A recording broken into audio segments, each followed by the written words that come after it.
It's your boy Gabriel Hodder, Matthew Omen. We are all fight, no flight, primal fear. And you're watching BJ and DG Talk Wrestling.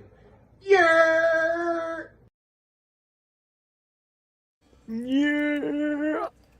Welcome back, everybody. BJ here, DG over there. What's going on, everybody? I am excited to talk about some wrestling this week. And then there's that chef guy. Yeah. Oh, yeah, I was supposed to do that. Yeah. My I bad. got this. I'm trying to get into here from my friends over at Tyndall Road Brewing Company. Hey, it's BJ drinks coffee and chef drinks beer. Yes. Yes. Whoa. Also, interesting enough, that means that it must be some really dark times. And it feels like, things might be all of a sudden changing Ooh, that's around here a delicious. bit. As you can see, we are ready for Halloween. And I'm drinking pumpkin vanilla chai beer. It's a growler. The canned growlers that they have over here at Tyndall Road Brewery. And hey, we've got a couple of hats from Tyndall Road. If you all come out to the show on Saturday up at Mount Holly, I got a couple hats. Find me in the crowd. I'll give you a hat. What's up, Tara? There's Fago around too, Tara, but I'm just enjoying an alternative beverage at the moment.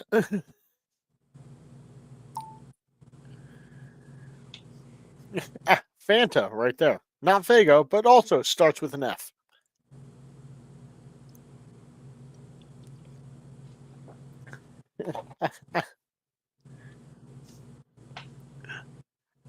All right, fine. We want to Fago here. Here we go. Yeah, I got a great Fago right here. There we go. All right. No need to be disappointed. There we go. Got my great Fago right there. And cheers.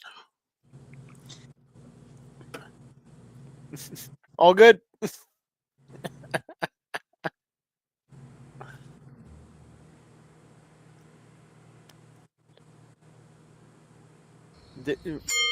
I can't hear it. Well, yeah, sure. 1, 2, 3. Yeah, ring the bell. I can't hear DG anyway.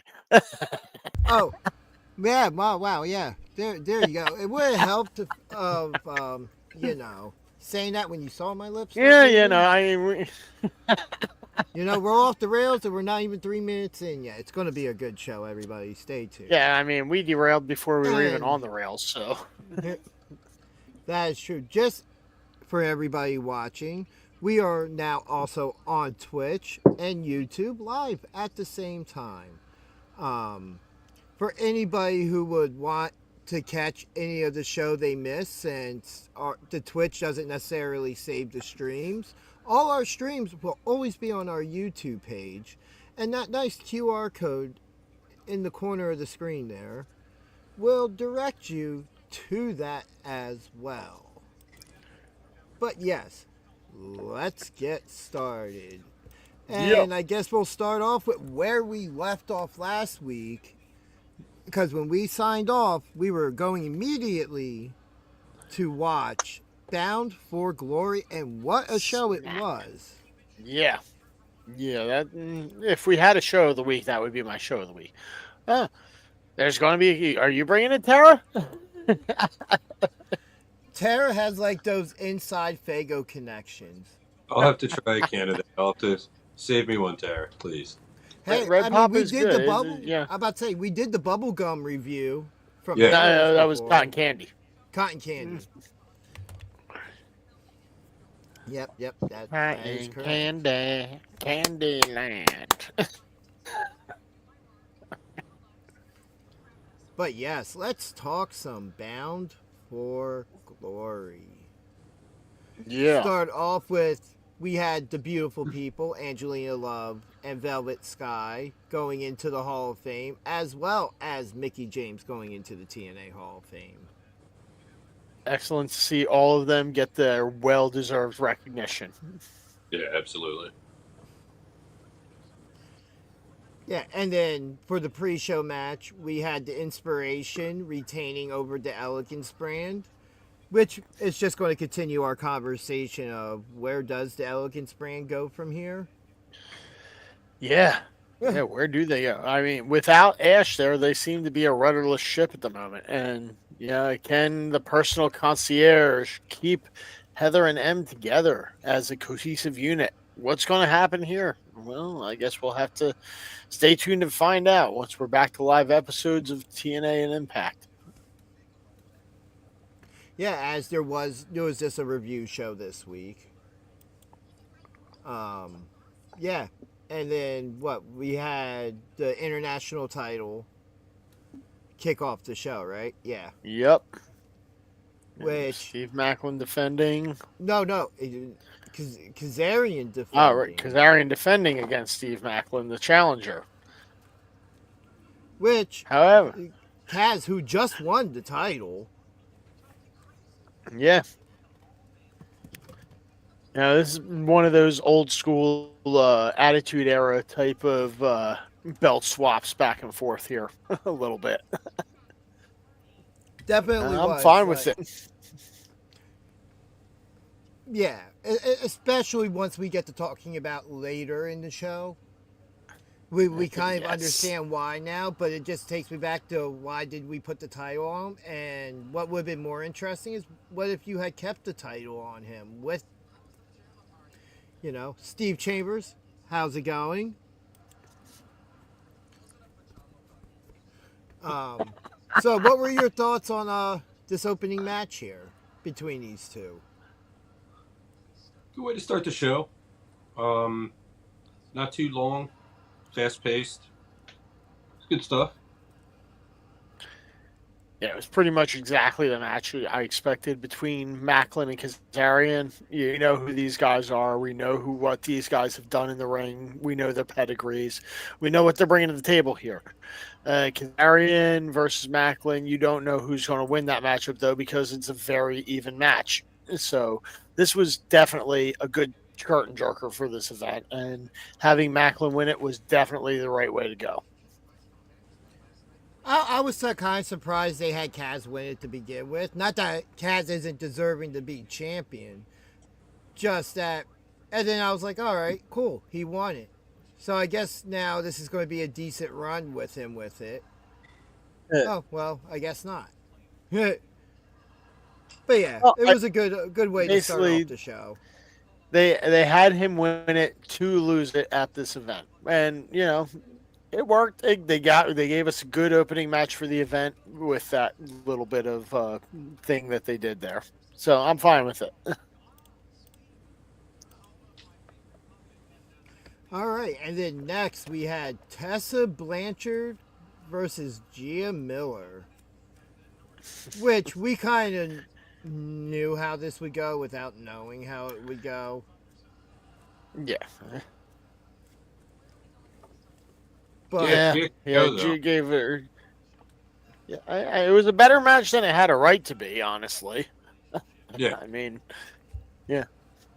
Tessa obviously was always going to win this match. That was never in question, but it was actually more competitive than I expected it to be. Yeah, definitely was more competitive. Like, we got more out of Gia than what we thought we would. Mm-hmm. And it was a great outfit she had for her match, too. Like, I wasn't expecting the full-blown wrestling gear. Oh, yeah. Yeah, she had full gear. Yeah. Full fit. It'll be interesting to see how things progress now after that. Especially for Tessa, who it's going to be, no matter what, she's going to be a heel forever. Yeah. There's no turning her face. Yes, Macklin's mom giving Kaz the finger. I mean, in all fairness, who hasn't wanted to give Kaz the finger at some point? With the roller scores, yeah, yep, yeah. That was a weird way that they decided to end the match, but whatever. I mean, it was going to end with Tessa winning either way, so they chose to get there in a weird way. But so be it. Here we are.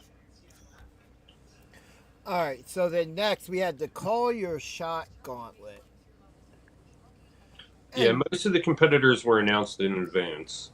Yeah, so there was no real surprises outside the idea that teams were allowed as entrants now. I guess just to Yeah, beef that up the was match. weird. Yeah, I don't like it. Yeah, I mean, seeing you the know what Rascals though? come in as a unit, that was odd. But even then, still in the end, they would have to eliminate each other to win. Yeah, well, and they basically got eliminated as a unit about the same time anyway, so I guess that worked out fine. Yeah. Um, the ending of this match is the most interesting because we were all watching Yeah, it and we're getting down toward the end, and all of a sudden, I'm like, I don't think because nobody else has said anything. You guys realize Kaz hasn't been eliminated, right? He only went through the ropes. He's pulling a Chris yeah. Jericho. And Hmm. sure enough, At the end of the match, there he is. I absolutely agree. I said that as we were watching it. Like, why are a match like this unless it's a way that could be avoided? It was two referees that made two separate counts. Yes. Like it would almost be the equivalent in the NFL of a flag on both teams. Like, all right, we acknowledge this. Then it's 1-1. We restart the match and we break the tie. Yes. that was I weird. agree. I agree that's the way it should have happened if this were real life. However, And with this being what it is, I like where the story potential can go with the two guys, with Nick Nemeth and Kaz both having their hands on the trophy. Like absolutely it just agree. opens up so much. It's going to be a fun storyline just because it's almost a clash of personalities. You know, they're both flashy, but Yeah. in different ways. Yeah. Kaz is in your face, but laid back about it, as Name is just in your face, like, I'm that good, I'm this good, deal with it. You know, the cockiness just shows in different ways. So having them two together is a really good idea in this sense right now to see how it works out. And later Like, in the dude, show, we already got a little bit of that story of how it's playing out. So we'll get to that part later when we get to the end of the show.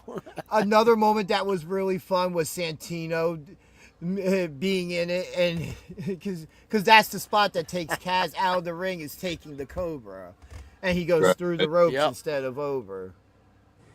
Yep.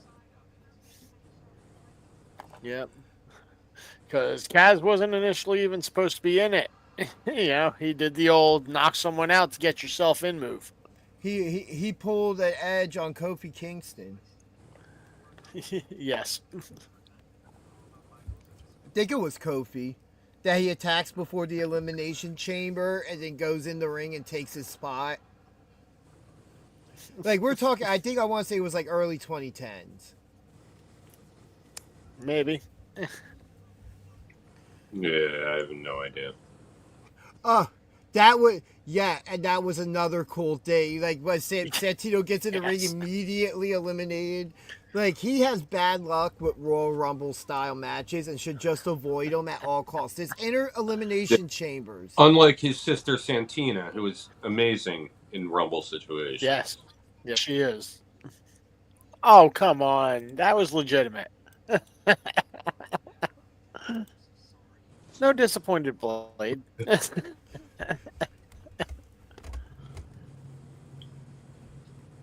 But yeah, I'm excited to see where a lot of this goes from here with Kaz and Namath, and especially with Ryan Namath as well, because he's going to be involved in this mix. There's no avoiding that. Of course. It's his big brother. Yes, we are all aware that Nick Namath is his big brother. So next on the card, we had NXT star and current TNA Knockouts champion Kalani Jordan defending her title against Indy Hartwell. Yeah, I'm going to be honest. Every time I see Indy, it seems like she's gotten so much better than when she was in WWE. Like, it just seems like all of a sudden her game has just stepped up. And I feel like if anybody else was champion, she might have won that match. But they're kind of sticking it out right now with Kalani with whatever adjusted plans they have. Well, I think that Indy, yes, she looked really good right now, but I feel like that's because she never got a chance to do anything beyond NXT. And at the end of her NXT run, she got hurt. Right as she won the championship, she got hurt, which really didn't give her time to do anything with the belt. So, and then when she got called up to main roster, they had nothing to do with her. So now she's actually getting time. She's getting to do things. So of course she's going to look better. So I thought that she had a really good match with Kalani. I thought that this could have been a match that they could have had in NXT at some point, or main roster SmackDown Raw at some point if Indy had been around still. But yeah, it was a very good match. I thought both women did well, and it was a good showcase of, this whole NXT and TNA working relationship that we've had going on. Yeah, and it's going to continue going on because we still have some things. TNA has the NXT tag titles at the moment with the Hardys. Mm-hmm. Which we'll be talking about. We'll be talking about shortly. Yeah, we certainly shall. Because I have a feeling this is going to be the first match we actually put some time into talking to. And that's the hardcore war between Order 4 and the System. Because, wow, this was a brutal match. Yeah. Alicia Edwards had a couple brutal spots in this match. Yeah, she's hardcore. Both of these teams were coming in ready for just complete total battle against the others. There was no way that they were not leaving it all out there. It was definitely, I mean, the System and Order 4 are arguably the two biggest factions that TNA has seen in years at this point. So they are they're both hyper dominant factions that had to come to a head at some point, and here we are. We got faction warfare.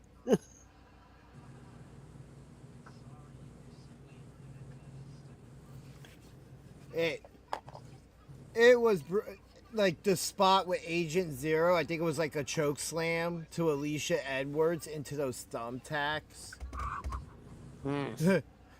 The Boston knee party with the bar. I think it was the chain, barbed wire, whatever it was, wrapped around his knee. Yeah, barbed wire. Mm-hmm. Moose hitting the spear with the chain wrapped around. Like, just creative ways to use a lot of this stuff I've been seeing lately across the board. Like, hey, how can we put this, get this on me for it to make sense that it's going to do more damage? Yeah. But the System comes out with the victory. So what is next? Surprisingly so. Yeah, I thought really thought Order 4 would win that. It just seemed like the momentum was going that direction. Mm-hmm.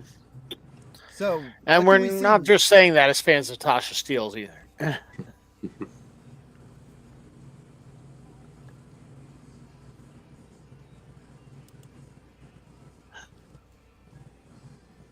Yeah. Coming up this Saturday. Yeah. pwunplug.com. Get your tickets. Promo code Ginger will save you a couple bucks. Yeah. Hey, look at that. We got ourselves a promo code.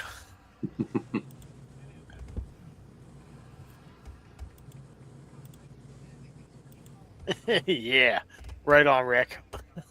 But yeah, do we see these two factions still feuding? Oh yeah, I don't see a reason for him to stop feuding. This didn't really answer a whole lot of questions. I mean, yes, it was brutal. Yes, it was battle, but there was nothing solved here. There was nothing ended here. They can definitely keep going at each other for at least the next like few months, if not longer. But this would be a type of match to where you would be like, if this feud had been going on longer, you would be like, all right, this is it. That's why I'm asking. Like, was this something to push one team one direction, one the other, and we circle back around to it? And it's not necessarily an immediate clashing of them again. Like, how do you outdo this, though? You know? Yeah. Yeah, yeah, I see your point, but it still just left me wanting more between these two factions. I All just right, don't feel I like was actually Steven Chambers in the chat beat me to it, but Full Metal Mayhem, that would be a way to go. Yeah. sure, I'm down. Yeah, Oh, yeah. so Agent Zero, Big Bill Collier, he did a bunch. Was really big on the indies. Like wherever he was, like he did Greektown wrestling up in Canada and all that Right. stuff. Okay. Dude, like he's an absolute monster. But he does look a lot like Big Bill and stuff like that. But as in the whole Order 4 thing, I think that issue's kind of solved where I don't see it anymore. Mm-hmm. I see him as his character is now.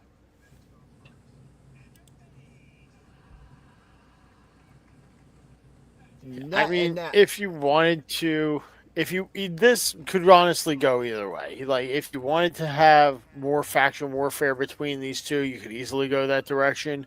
If you wanted this to be a match that separates them, bounces them off of each other for a little bit, so they go in opposite directions for a bit and then circle back, that would work too. But either way, I want more between these two factions sooner or later, and it's not over. It's definitely not over. I still That's see all I know. like where it'll come back around to like a faction warfare style match, but to where now we're going to see them kind of like maybe Mustafa and Moose feud. We're going to start seeing them start getting them paired off now. Okay. Yeah, I'm fine with that. Yeah, That seems it's like still that interaction would be between those factions. and it doesn't necessarily always have to be in a feud. Like it could be, oh hey, this just so happens to be like a fatal 4-way tag team match. Both teams are involved. Now that there's history there's a bit more investment into it. You're like, oh boy, if they get in the ring together, it's going to be something. I just want satisfaction from faction interaction. I am all for one of those two men getting a shot next. Sure. Which, speaking of other titles and stuff, the X Division Championship match with Leon Slater defending against Javon Evans. And anybody who has watched this channel since this whole NXT TNA collaboration began, this was the one matchup I just couldn't stop imagining happening, and we finally got it. And it was exactly what I thought. Yeah, you could go back and just watch the tape if you don't believe him about that. Like, this match was exactly what I thought it would be and more.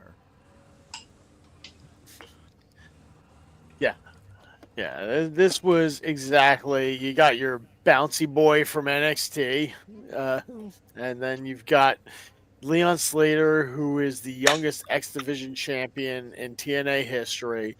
Both of these guys, they're young, they're hungry, and they brought it like they were both young and hungry.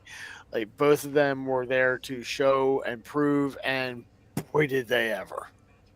And by age, it was the youngest X Division title match in TNA history. Yeah, these guys were both Oh, yeah. 20, I believe. Yeah, like Yeah. both these guys are super young, and I hope. And so, as Stephen Chambers said in the chat, match goes to a time limit draw, which absolutely amazing. And Mm-hmm. we're watching it. We're like, come on, let's let this. This is the one that should continue, right? Yeah, let them fight. Come on. Yes. Yes. Come So we on. do get. Give us So that we extra get. The, time. yeah, we get the 5 more minutes added just for Dark State to get involved and ruin the match. Like, why that match? Yep. Yeah. Like, Hey. Got to but push Dark State somewhere, I guess. Yeah, that's fine. Why not in the tag team division have them interfere with the Hardys and Dudleys? Yeah. Sure, I agree, but that was a retirement match. So. Afterwards, but we kind of see why in the long run. You could have had Dark State interfere, the Hardys and Dudleys kind of like all get back to back and fight them off. Dark State, they roll them out of the ring, and then they like start going back at it. I don't think Devon would have been able to handle that, man. I saw a different angle. We'll get to it. Yeah, which will be there in a moment. I hope we see a rematch of this somewhere down the line again, championship or no championship on the line. Absolutely, or a partnership. Well, we kind of got a preview of that at some point. See, that would be an interesting story. Imagine a TNA and NXT guy winning one of the sets of tag team championships. That would be a really interesting thing. It has its potential, and this would be probably the two guys I would want to do it with. Oh yeah.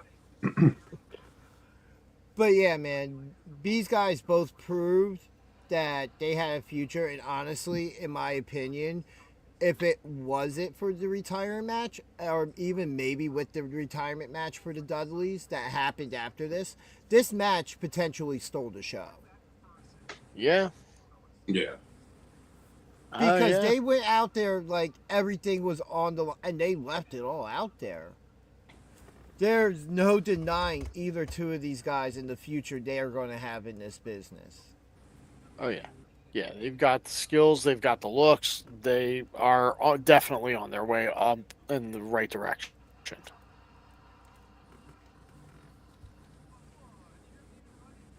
Yeah, after that match, we get the attendance record announced. And they set an all-new North American attendance record of 7,794. Congratulations to TNA for that. Like, TNA's trending up, and they were trending up before this partnership. This partnership has just helped them out so much. I think they're in the final phases of a new TV agreement that would get them on more TVs. All right. Easier access. No pun intended, I guess. But yes, speaking of, hold on, in chat, NXT from Stephen Chambers, NXT Hardys versus Dark State, watch 8-man tag. Yeah, I can kind of see that happening, but I do know the Hardys have a rematch with Dark State this week in just normal tag team action. So I wouldn't be surprised somehow if it turns into that for Halloween Havoc. It would just make sense. 4 teams. 2 teams win, they split the belts. First winner gets the NXT belt, second winner gets the TNA belt. That's what they should do. Dark State, Hardys. I don't know who else. Hank and Tank. Yeah, well, hey, Hank and Tank made an appearance on NXT and making a claim for belts this week. So, yeah, Why not Hank and Tank? Bring them back in the mix there. Yeah. But yeah, speaking of tag teams, let's talk about the one final tables match between the Hardys and Team 3D. I'm so glad I got to watch this. If I wouldn't have got to see this, I don't know. I would have been upset about that. With all the history there, with as big a part of my wrestling identity as those two teams were, there was no way I wanted to miss that match, and I'm so glad I got to catch it. Yeah. So, BJ, would you say that these two teams are part of what like drove you to your love of tag team wrestling that you have now? Oh, absolutely. Because up until then, I mean, there were always teams like Demolition, the Road Warriors, slash Legion of Doom. There are always teams that caught my attention, but this was like, a new era. This was definitely something different than everything before. Mhm. And I was mostly seeing, Yeah. the Dudleys in ECW and then the Hardys in WWE. I mean, Yeah, between yeah. them and Edge and Christian alone, Right. and the matches that these teams put on together, and the feuds they had between each other, switching whichever two teams at any given time, or when it was all three of them involved. Right. It was always memorable moments, Oh, yeah. like they with each other and away from each other. It's just when they did something, it was memorable. Like one of my favorite just Jeff Hardy moments is the undisputed championship ladder match on Monday Night Raw, where Jeff Hardy would not give up, and it got to the point the Undertaker just kept beating him down, and he just finally like stayed. Like the show of respect from Undertaker, and that was something we never really saw at that point from him. Right, yeah. And it was Biker Taker at the time, so character wise, it made a little bit of sense because he wasn't Dead Man Taker, Right. but just that show of respect, like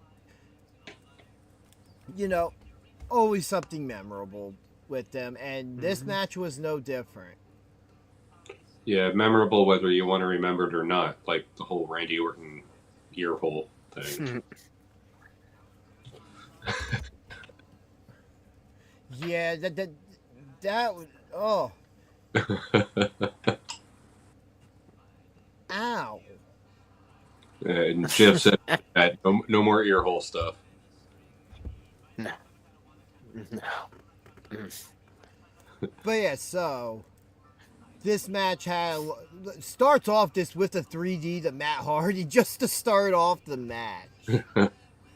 and right off the bat, it was evident like just how bad a shape Devon is really in. He wasn't very mobile. Yeah. Wasn't even really standing well. I was just about to bring this up, so part of the reason that spot happens the way it does is because Devon has always complained that Jeff drops his weight on him, and it always hurt him. So Jeff purposely missed hitting him. I saw another angle, and you can see how Jeff protects him. Like his legs, his butt just misses him, and his legs just drape over him. That's why Jeff hit his head bottom rung of the ladder. Yeah. But, yeah. Kudos to Jeff for hitting the spot he wanted to, but also, damn it, Jeff, why'd you have to hit your head? it was even cool for the Dudley's entrance of having Spike out there with them one last time. Yeah. Like, I absolutely love that. Thank God he didn't take no brutal spots like getting choke slammed out of the ring or something like that. Yeah, I don't think he would have been able to handle it physically. Oh man, yeah, he's beyond retired at this point. There was nothing like when Bam Bam Bigelow threw him into the fourth row. Yeah. Sponsored by AARP, as am I.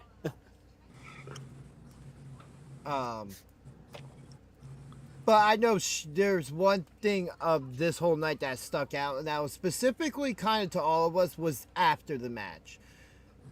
Mm-hmm. And even the ending of the match, of kind of their own twist of the Shawn Michaels and Ric Flair WrestleMania finish, And that Bully just knew they were beaten. Right. You know, and he just allows them to put him through the table. And from that moment up until that whole segment ends was just absolutely amazing. Yeah, class act. Yeah, absolutely. That was 100% the way to give a class wrestler or classic wrestler doer their props on the way out the door. That was a perfect retirement right there. Yeah, to the point that the Dudleys take their boots off and give them to the Hardys. Yeah. Like, yeah, the sign of respect between those two teams. It's just incalculable. and it also seems like that Bully's also calling it. You know, Yeah. like Oh yeah. that. Definitely, that impression has been given that it's going to take something really special to get him back in the ring for a match. Mm-hmm. You know, but that it might be it for him too, which Hall of Fame career regardless. Honestly, though, even if it's not in a wrestling role, you can definitely see him back on screen one way or another. Oh, yeah. He's got much of a personality, Sure. and honestly, he's a ham. He loves it. You know, he loves being on You camera. know what would be interesting is having him in an authority role. Yeah, a GM authority role, maybe. Yeah, that would be New really commissioner. interesting. Yeah, Commissioner Dudley.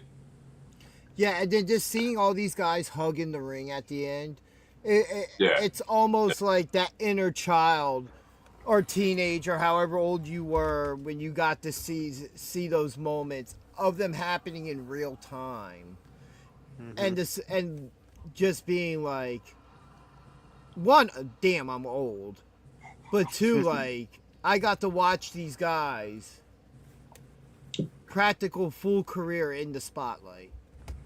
Between ECW to WWF, then WWE, and TNA, Yeah. New Japan. DJ, you're not old, man. Chef's the same age as the Hardys, so don't worry about it, man. Man, I'm older than Jeff. I know. I might be younger than Matt, but I'm not sure about that. He might definitely have the average age between the four for the match, though. Yeah. And you know, pretty sure I'm a few years younger than the Dudleys. Oh yeah. And you know, like, and I know earlier in the year I talked about this because this is a story that was kind of dropped and Jeff Jarrett kind of disappeared off TV. You know, but the idea of a lot of these retirement angles, you know what I mean, where they're running the full span of a year or until I get beaten again, whatever it may be. Like, this was one of the ways I like to see it, you know, like the people you had one of your top feuds with, you found something in history that, and it was something as simple as a tables match. You know, as an excuse, we want one more match with you guys. Titles or no titles on the line, we just want the match. And speaking of, retirement tours and everything, we absolutely need an AJ Styles and TNA match. Sure. Yeah. Why not put him against Leon Slater for the X Division title just for funsies? I was thinking something bigger, but yeah, I mean, hold on, AJ Styles and Ultimate X one more time. Sure. Yeah, that'd be another one. He helped establish that match.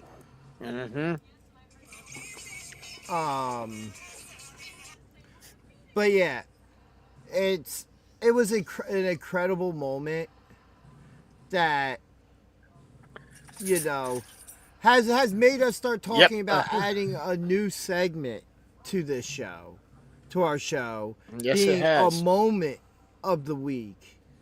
Yeah. And yeah, this is absolutely, right now, I can say probably between all three of us, would be our moment of the week. Oh, absolutely. 100%. Yeah. And yeah, Steve Chambers seeing those ages. Yes, I am right in between Matt and Jeff.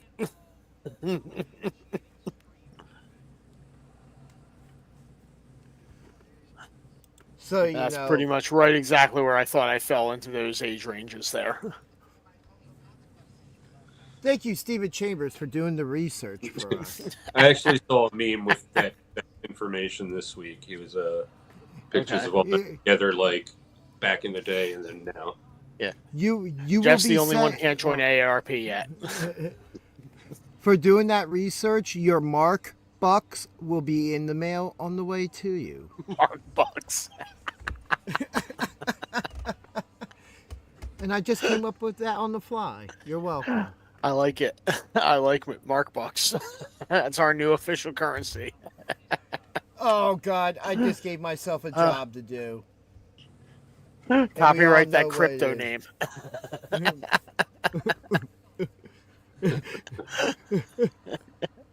I have something that I'm going, but I have to save it for off air. But you guys will get a kick out of it. All right. So, and now, what has to follow up this emotional moment with the Dudleys and the Hardys is Mike Santana and Trick Williams for the TNA Championship. Like, these last 3 matches that we talked about was the X Division title, the table match, and then world title. Like, Yeah. and because you can't say, even with how slow developing the table match was, every fan in that building was there for that match. Oh, Let's be- yeah. The entire time. Yeah, Belt to belt. like, we all have to, honestly, I don't know, because obviously none of us work for TNA. You have to assume that table match, they were offered the main event. Yeah. You have I would to, think, yeah. like, they were at least offered the main event spot, and they were like, no, we're not taking that away from Trick and Santana. Yeah. Yeah, how do you go Yeah, off no, that main you event go off spot. with the feel good moment or the big title win, you know? Like, so. Yeah, which Yeah, no, that is you where got to we're- finish it off with the title. No. I mean, the feel good retirement match deserves to be, like, if you want to call it the co-main event of this card, I'm cool with that. So, I almost, but, yeah, if you it- give it, I would say double main event or co-main event, but in all honesty, the way that the last 3 matches play out, that was a triple main event we were given. Oh, yeah. that's fair. That is fair. You know, because let's be perfectly honest, how good all 3 of these matches were. If you were to ask me what match, after seeing them, then which is hindsight 2020, what match I would have made the main event, it would have been Javon Evans and Leon Slater. Sure, the but ti- that's the just X with- division, so Yeah, if you're looking in a vacuum, then sure. Yeah. Yeah, if there's no implications on any of the matches, then sure, yes, that should have been in the main event. But with I'm the just saying titles that and I'm just- implications, yeah. yes, they. Yeah, no, yeah. I agree. That's what I'm saying. Like, this is me Yeah. after watching it and seeing Yep. what we would have gotten, minus the Dark State stuff. That first 30 minutes of that match with for the time limit draw. But like I said, this is a match that I kept throwing into the universe to make. It finally did, and it delivered. I want to Yep. see it again. If I don't, I'll be disappointed. But that match proves why it should happen again. Oh, yeah. Yes, you are correct, Um, sir. So yeah, Trick Williams and Mike Santana, World Championship. Yeah, And these guys delivered, but I kind of do agree with Stephen Chambers in the chat that Santana didn't really have a good pop, in my opinion. Show should have given Santana the title at Slammiversary in Santana's home state. I kind of agree. I mean, for Bound for Glory, you know, I think it was kind of. I'm just glad they didn't drag it out for him getting the championship as long as they did for Joe Hendry, because that was really annoying. Like, how do you can you screw somebody over so many times without Vince That- McMahon showing up? Yeah. Yeah, that's part of the reason why I picked Trick Williams to beat Santana in this match. That was my pick. So yeah, because just I didn't see it. I was like, yeah, Santana's going to win it eventually, but I don't know that they actually pulled the trigger yet. So yeah, It felt like surprised me. And what's that? it definitely felt like the right time. Oh yeah, Oh yeah, yeah. yeah, yeah. I'm Since happy they did it. Slammiversary. I'm not saying I'm set with it. I'm if I'm going to be wrong in one of these matches, I was happy to be wrong about that one. And I mean, it was a great. And let's not get it wrong. We were talking about ending with a feel good moment. We did end anniversary with a feel good moment because Santana got to have this celebration with his daughter in the ring. You know, and given Santana's story, I understand why they did it the way they did because Bound for Glory is TNA's WrestleMania. Yes. You know, it's their biggest show of the year. So you're going to have the guy who's been doing all this chasing to finally get the job done. Slammiversary is Team Mania. Nah, they hold Bound Yeah. for Glory up at a higher. Bound for Glory is the big one. Really? Yep. Yeah, Yep. They were saying that Slammiversary's the whole week building up. Yep. Yeah, it's their WrestleMania. Yeah, and now that they have the working relationship with WWE, they did say this is our WrestleMania at least once. I did hear them say that. That's like remember when the back when I think it was around the time Hogan and Bischoff took over.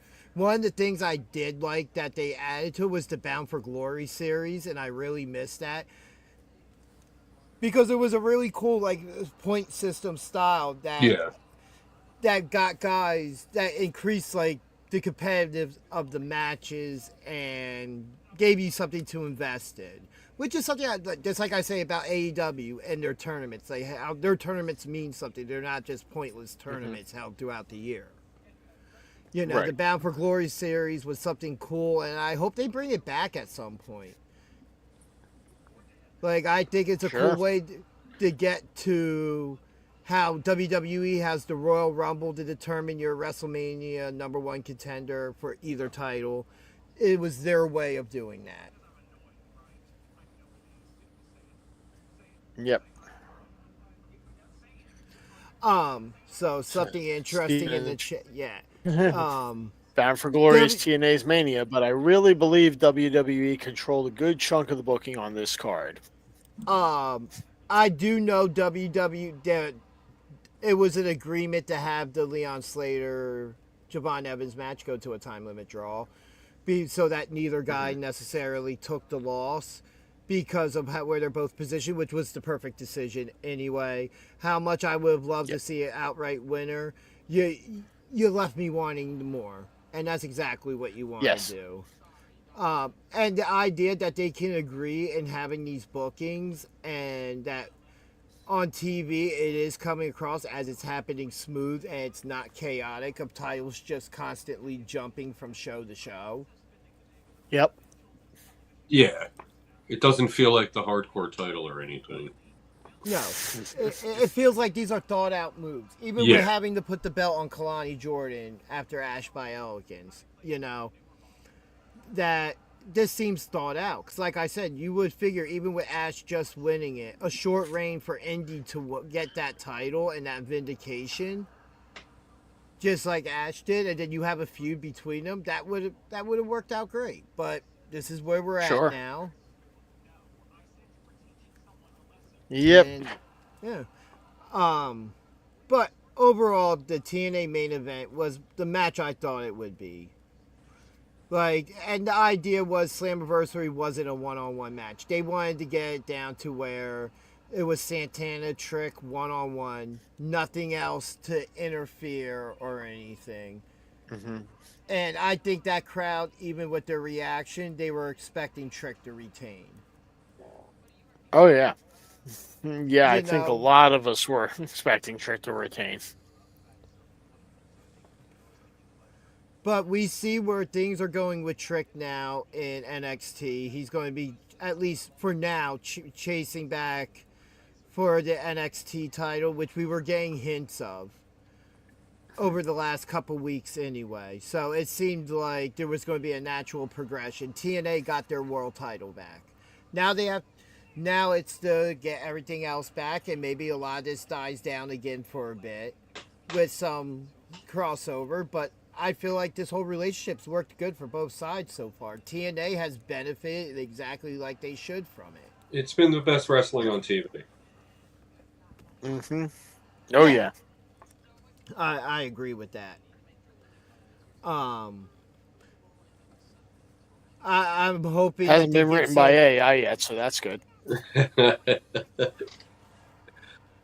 Do we see a rematch, or is Trick done with TNA now, and he just moves on? And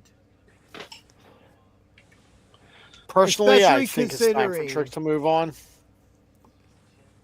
yeah, especially considering what happens after the match. Santana's celebrating, and we had Namath come out, and then Elijah stopped him from cashing in. And then Kaz tries to cash in. Santana, but he doesn't have the. He Yes. didn't have the trophy in his possession, though. yeah, and Mike Santana dodged a couple bullets at the end of that show, but you know, it's very. We see that storylines are being plotted out here. Nick's not getting near the title, I think, anytime soon. But you know, I'm going to say this now. I think that eventually one will cash in, and then literally right behind them, the second's going to cash in on the person that just cashed in. It's going to be the domino effect cash in. I'm down with that.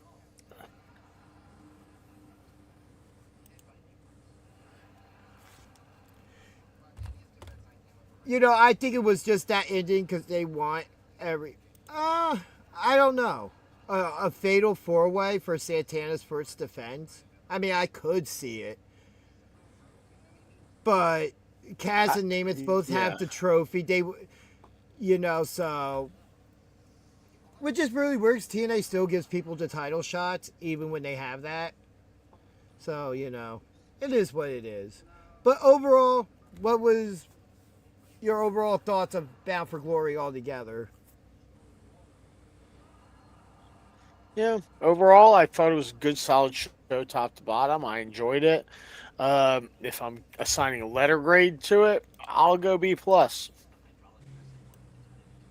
Yeah, give it a B. Nice, solid show. The booking of the card, it was laid out perfectly. I feel like they put everything in the right place. All the matches were bangers. Excellent show. I give it an A- for those exact same reasons. So Steven Chambers in the chat, a B-. All right, so something else to talk about here. Try to talk about as much of the other stuff. We still have Wrestledream to talk about. Raw this week with Division. So coming into Raw past week, we had rumors of a Seth Rollins injury. He had been seen with a sling at some point before the show. And even when we talked about the crown jewel match between him and Cody, the one move I have continuously talked about was that avalanche crossroads and that he landed on his shoulder. That looked like it hurt. That did not look like a soft landing by any means. And lo and behold, that's maybe the case. We have Division open up Raw this week. And Rollins puts over the entire group, you know. They didn't seem like they really liked that too much, though. No. Yeah. And even last week, we had the conversation of the eventual split of Division, you know. But, like, it's just... From what the reports were, it was going to lead... This whole thing was going to lead to Seth and Roman at WrestleMania, and then we get the evolution style of the group turn, you know? Like, just kind of like, hey, depending on when it happens, it just felt like we literally had the conversation last week. It was like, okay, we're just doing it now. You know, which is a very interesting, unexpected twist for it to happen so quick, considering this group is only halfway through the year being together. We even had a segment with them in the back at one point, I do believe. Yes. Of just Rollins talking to him again and everything. And you kind of see it on Breaker's face at that point, which is something we also talked about, was how everybody else was reacting to Seth. Especially after Braun Breaker was put in charge. Yep. And then we had the Seth return and cash in. But yeah, we get to the end of the show. CM Punk is our new #1 contender for Seth Rollins World Heavyweight Championship. And then we get Division coming out. They take the guys out, and we get the nice little executive producer graphic up on the screen. And as Seth is walking up, we see Heyman backing up on the ropes. We see Breaker standing off in the far corner just for Seth to turn around and get speared. Yep. And then he tells Bronson Reed to choose whose side he's on. Rollins eats a tsunami. Paul Heyman sides with the Bronze. And the show goes off the air with them standing tall over Rollins and Braun Breaker holding up the World Heavyweight Championship. This is all leading to So we- I know it.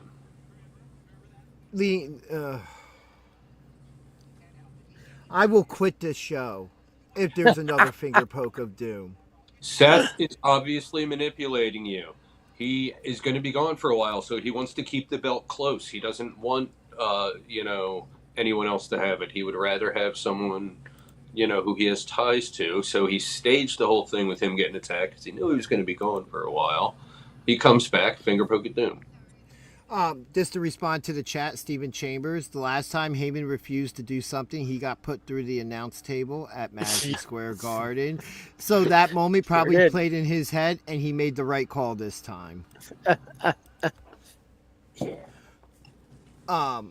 It's just it was just interesting because, like, I'm watching it, and I really got flashbacks to the Shield breakup, the Plan B. Seth has now finally felt that. Because he's the one who, Roman never turned on either of those guys. Yeah. Seth's the one that turned and then became obsessed. I'm disappointed that he's one of two injuries we're going to talk about, going to be out for the foreseeable future. That we're not going to get. There's going to be another WrestleMania that'll pass, and we don't get the match between them two. Mm-hmm. If this is as serious as, because it seems like that was the lead up. It seems like that's where it was going. Even reports are saying that, but I take that just with a grain of salt. It just felt like that. I've learned to give up on Roman and Rock. So Roman and Seth can happen. It's just somebody can't be. Oh. Wow, Strange Suspicion. Everybody, go subscribe to Strange Suspicion. Who will be doing a live stream 9 o'clock tonight, and I will be there live in the chat. It will be with JP Grayson of the Backseat Boys as well. Nice. Strange Suspicion. If you have anything you would like to say in the chat to promote the show, I will pop it up after you comment. Oh, yes. Oh, I actually meant to upload those screenshots. Oh, my God. That was great. Hold on. Because I have it on my phone, and I will read it. When I find it.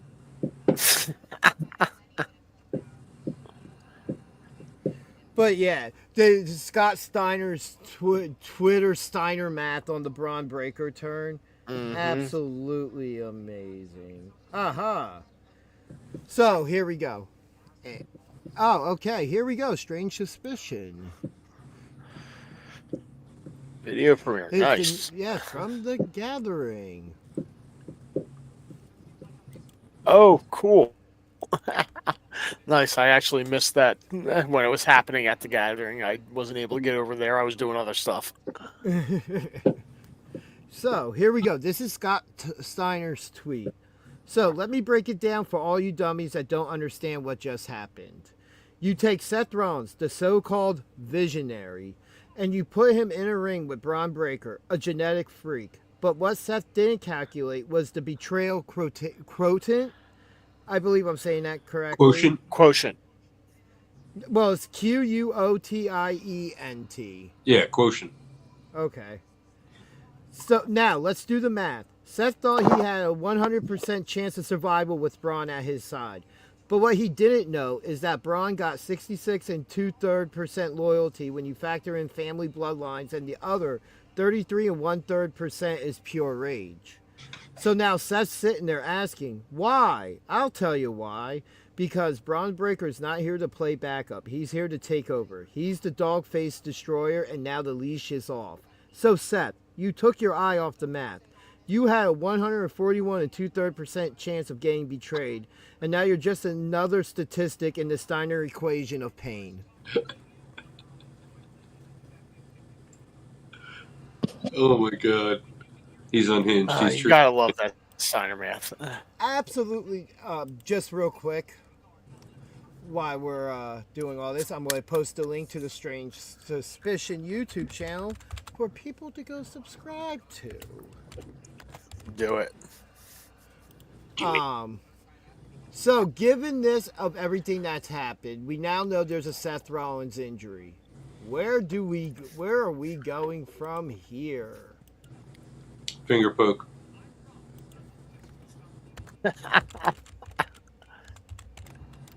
Oh. Finger poke, no. I mean, I really if we hope do need not. to. That's anybody that also knows me knows how much I hate that moment in wrestling so much. As a matter of fact, we watched it together. Yeah. We did. And what quality time it was. Not when it first happened. When it first happened, I didn't know these guys. But I did watch it live. Yeah, I watched it live too. So we weren't together watching it live, but we did watch it live together. And I'm sure we both flipped on Yes. over to WWE and saw Mankind win the title. That's going to put butts in seats. Yes, I saw something about that. Yeah. Ooh. And not her first broke nose, though, so if she's wrestled with a mask before, it'll work. So, my question here is, are they playing up Seth Rollins' injury? No. That's a yes. No, I think that was a no, and he's saying that Braun Breaker finished the job. Is That's that what dog? I'm hearing. Yeah. He's supporting Braun here. That's what I hear. My dog's sleeping and don't give a crap. Yeah, he wouldn't do this twice with the whole injury thing. I mean, dude, but I'm not saying he's not legitimately injured this time. What I'm more asking is this something to where, like when John Cena returned at the Royal Rumble at Madison Square Garden, that they played up his injury to be worse than what it really was. Even though it was a legit bad injury, but he was able to come back at 100% sooner. You know, credit to Cena. But just the general idea of, hey, maybe they're going to play this up some, so it's more of a shock and a surprise. Like, oh, you're expecting him to be out past WrestleMania. You know, oh, he's going to return at the Royal Rumble. Somehow Roman's going to be world champion, and we're still going to get that match at WrestleMania. But I think now if the Seth Rollins match at WrestleMania should be against Braun Breaker.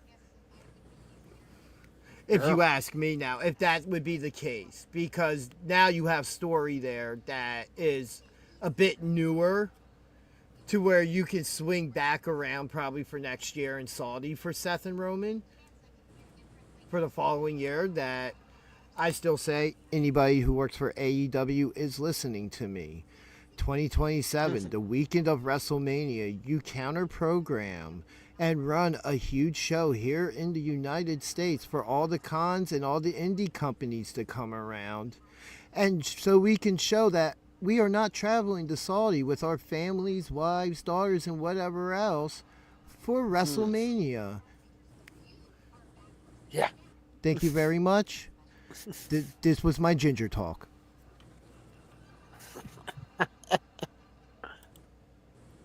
Strange suspicion in the chat says kayfabe it up, perhaps. I mean, Sure. Let's see if Seth shows a video of him playing with his dog break. I mean, you can have a messed up shoulder and still play with your kid.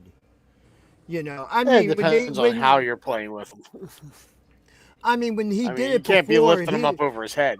one of my favorite Can't throw him stories. like football. One of my favorite stories before the SummerSlam cash-in was that him and Becky went to dinner with Montez Ford and Bianca Belair, and he was on crutches in a brace the entire time and was kayfabing everybody. I appreciate this level of kayfabe. It is something I've always said that I love about MJF. Is that when he's in public, he is the same character. Something that I admired about The Undertaker for so long, and that he didn't break character until he retired. And he didn't feel like he had to protect it anymore. Mm-hmm. Yeah, I do agree. The shoulder injury is pretty serious. Because apparently, from what I've heard, he's already gone under for surgery. Or that it's going to be something as soon as they can get him in to do. So, from what the reports had, it was going to be CM Punk and Seth Rollins at Saturday night's main event for the world title. Is that now a one-on-one match and with Braun Breaker, or do we just now, does CM Punk not get a one-on-one match, and now maybe, as I believe somebody said something about a fatal four-way, but instead at Survivor Series, it's at Saturday night's main event, Jey Uso, LA Knight, Punk, and Breaker?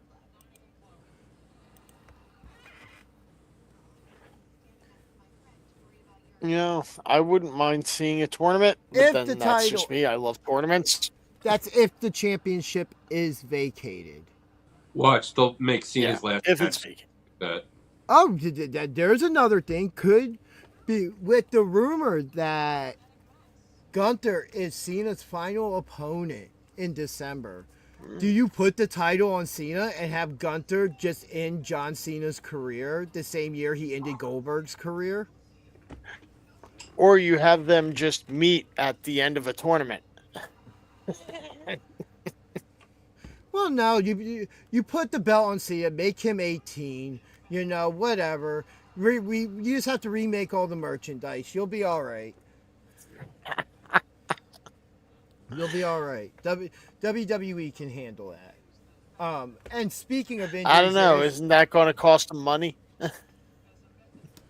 Well, if people keep buying tickets, that's not going to be a problem because I'm not going to be showing up to a WWE event anytime soon in the near future. Unless or the they're far paying. future. Yeah, unless I'm getting free tickets. And then, you know. But yeah, so that's not the only injury to talk about from WWE this week. On SmackDown, we knew we were going to see McIntyre and Jacob Fatu in a one-on-one match. Nick Aldis kicks off the show and now announces that this is a number one contenders match. During the show, we see an encounter with Cody and Jacob. Just, you know, the walk by again or whatever, you know. And he's like, I'll see you soon. Get to the main, which this isn't the only thing from SmackDown we will be talking about. There's a lot to talk about from SmackDown. Yeah. We get to the main, what's supposed to be the number one contenders match. Drew McIntyre's already out. Jacob Fatu's music hits, and he doesn't come out. We find him with shelving and stuff on top of him. A bloody mess. It looks like a couple teeth have been knocked out. We have nobody around. we get McIntyre now in the ring just saying he should be declared the winner. Nick Aldis comes out, basically accuses him of doing it. We get Cody coming out, accusing him of doing it. And my question is, because it was never made clear, and if it was, I missed it.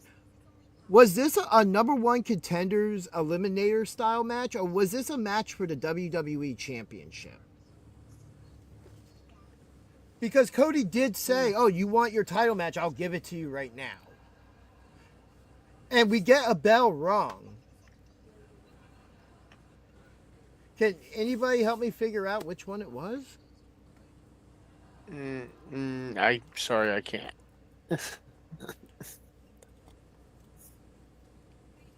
Maybe someone behind the scenes?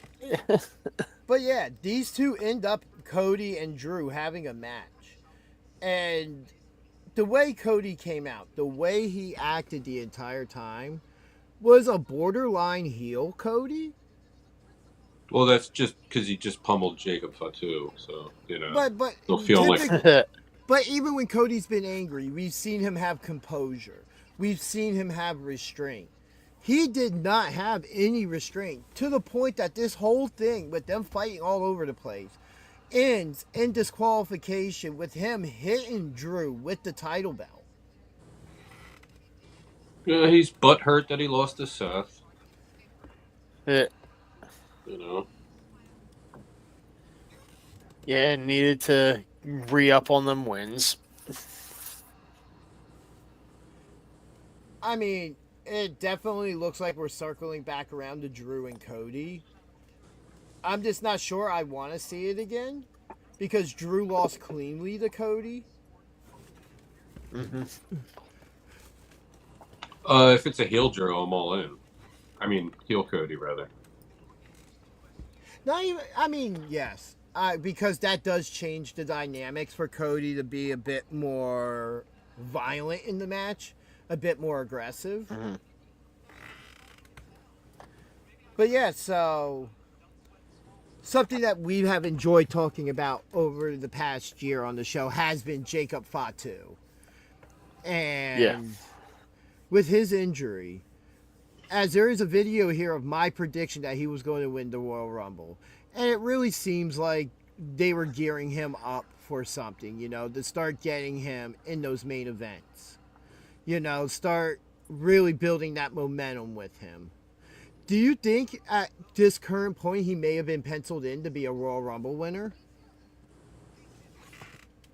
Wouldn't surprise me at all. Because they're saying he's going to be out well into next year, which already has him past WrestleMania to return. It does feel like with the way they've been giving him like the city merchandise. Like we've seen a bunch of newer people getting that type of merchandise, which means typically they're investing in that person. They see a future in them, because not everybody gets custom merchandise for the city they're in. Right. Yeah, that gets expensive.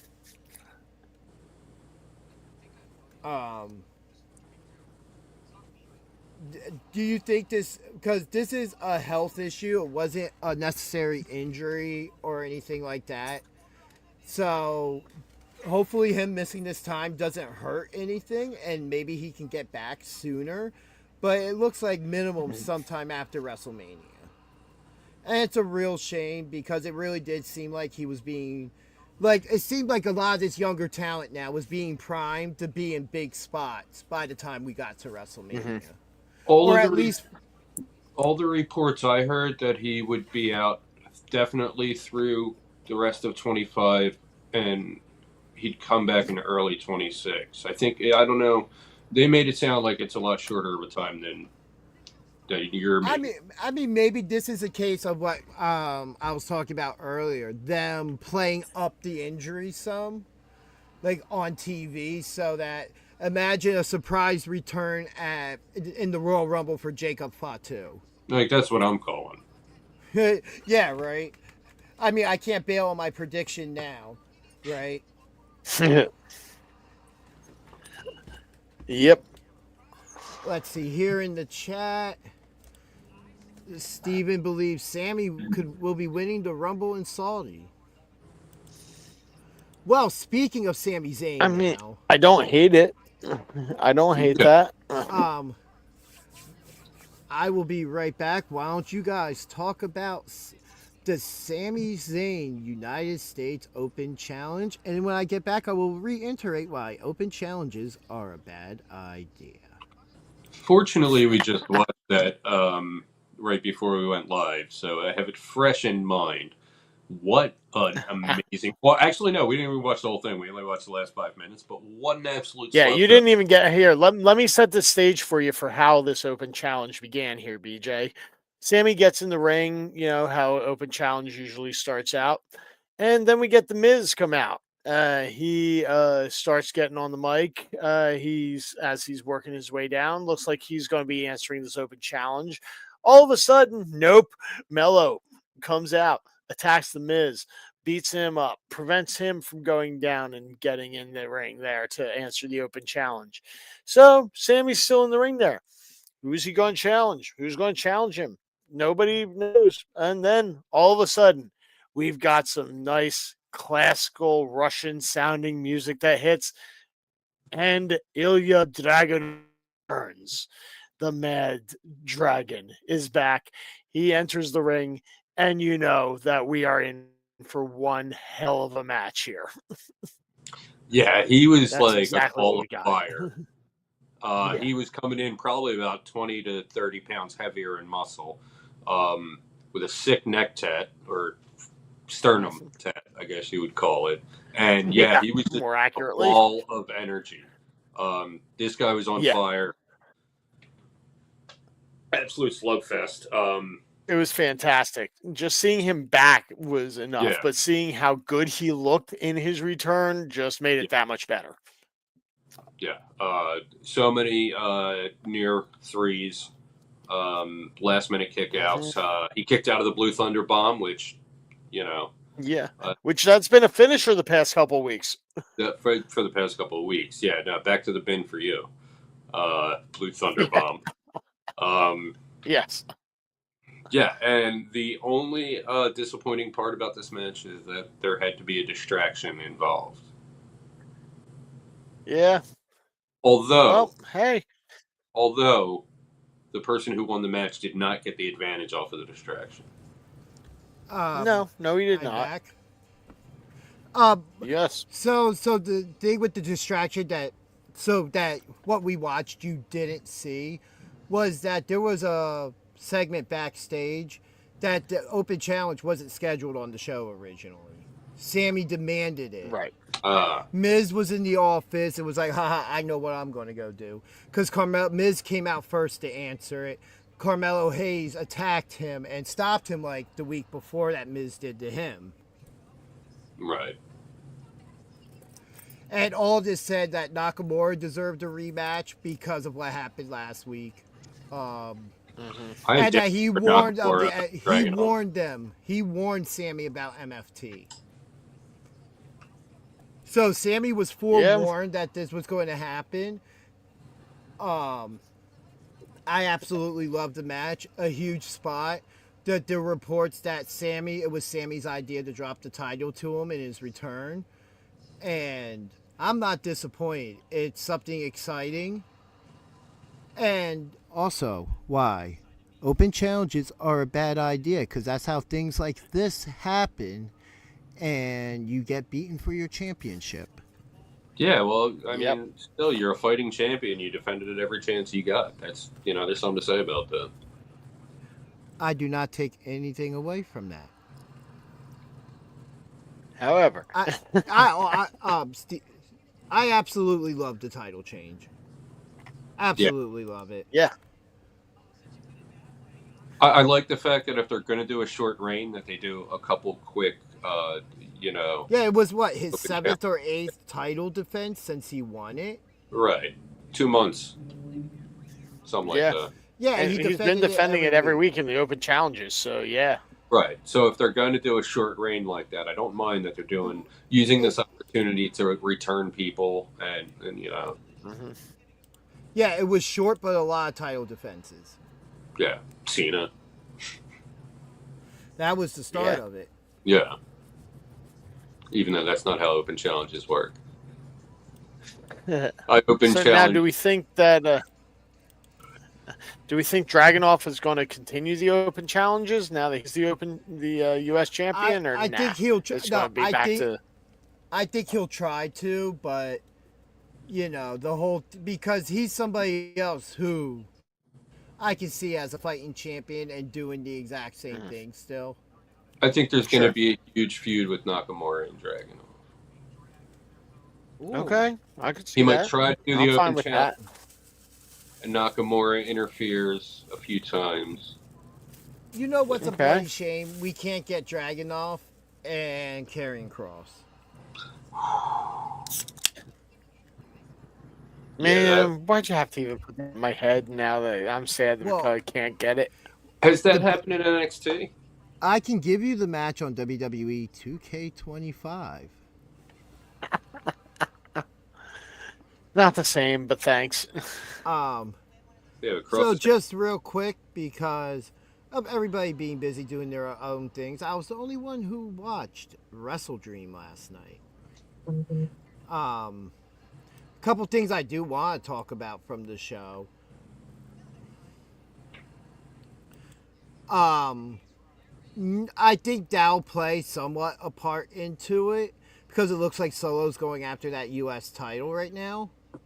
But I think the group's going to be more involved with the Wyatts because we do get MFT showing up after the match, jumping them. And then we have the Bo Dallas video play and the Wyatts appear coming out from under the ring.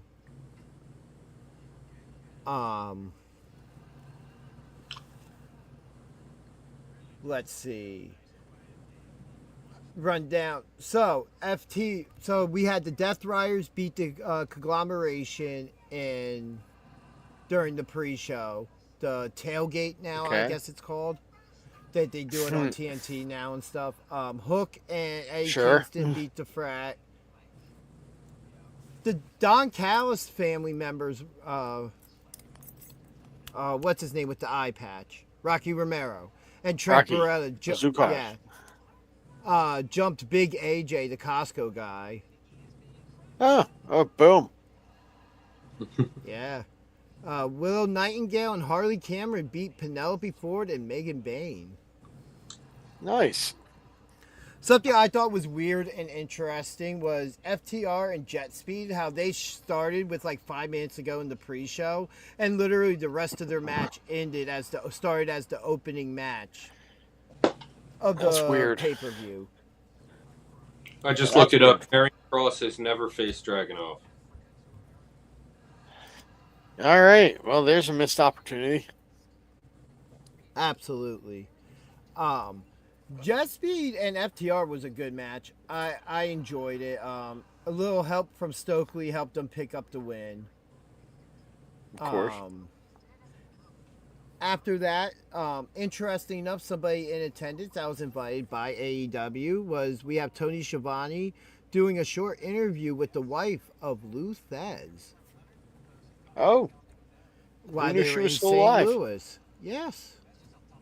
But speaking of stuff, older wrestling stuff, it was in the news today, wrestling news, that ECW founder Ty Gordon is currently in the hospital. oh no. Those of us here at BJ and DG Talk Wrestling send our best wishes and hope for a quick and speedy recovery. It wasn't said in the post or anything I saw of why he was in there, but sending our Alright. best wishes going forward with that.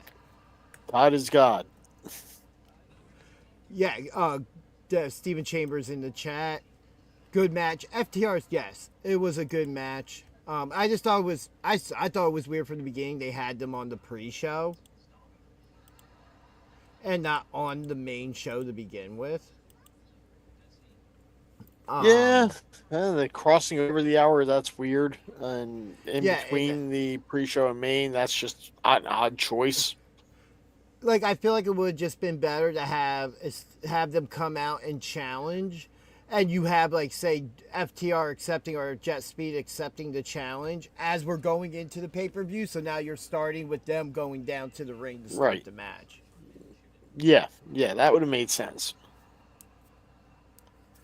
So I don't think Steven Chambers going back to 90 minutes for the pre-show. Excuse me. I don't think that's going to happen anytime soon. Part of the tailgate party idea is to help fulfill hours that were promised by AEW in their TV contract. So I guess this is part of the fallout now from Rampage being canceled and them figuring out what to do. Yeah. You know, instead of just giving Ring of Honor an hour on TV every week. But I'm just a mark. What do I Yeah, know? I forgot Rampage was a thing. Yeah. But then what was supposed to be our opening contest, we have Jamie Hayter defeating Tekla. Pretty good match. Yep. Nothing really special. A little surprising on the result. I was surprised. Yeah, I kind of expected Tekla to win that. Yeah. Yeah, she's definitely been on an upswing in AEW, and so to have her lose here, all right, let's see where it goes. Yeah, we had, for the first time ever in the history of these teams, Jurassic Express finally defeats the Young Bucks and becomes $500,000 richer. After the match, Jack Perry actually went up to go shake hands with the Young Bucks, but the Callis family comes out and attacks them. The Bucks just walk away while this is happening. Like, they didn't help in attacking them or anything. You get Kenny Omega coming out, and he even pleads with them and was like, why aren't you guys helping them? They literally were showing you respect. Omega ends up making the save, so there's probably... looks like Jurassic Express is being penciled in to be 2 more people taking on the Callis family currently. Which, you know. Sure. Other interesting things with the Callis family, real quick. Apparently, Andrade, who just recently debuted, might not be able to wrestle for them for an entire year because WWE has these new clauses in their contracts that if you are fired or released for anything of a violation of policy, including the wellness policy, they can enforce a non-compete clause for up to a year. But they are also not going to be paying him. So it's a very interesting situation there because previous to the signing, from what all reports have said, is that AEW reached out to WWE because of the short time frame to make sure that everything was fine to do it. And everybody was under the impression it was fine until it wasn't. Right. I mean, I guess they're not until obligated. Wynn got back up to next con. And not having to pay him, it's some type of loophole type thing. And I'm on the side, if you're going to force the man to sit home where he could go get booked for a major promotion and have a steady paycheck, why would you stop that? You're not using him. You don't intend on using him. You're just being petty. Right. Yeah. Why do you want to prevent someone from making a living? Yeah, at worst, you've enforced the 90-day non-compete. Yeah. At worst, in my opinion. I mean, I guess that's just how cutthroat this new regime is. Mm-hmm. You know, and I have to agree with that. Eventually, it's going to turn into people turning away from the product. Yeah. It's going to turn away into less fans showing up. Yeah. And we're going to be having the conversation, which are going to become awkward conversations of just the general one of how we got here.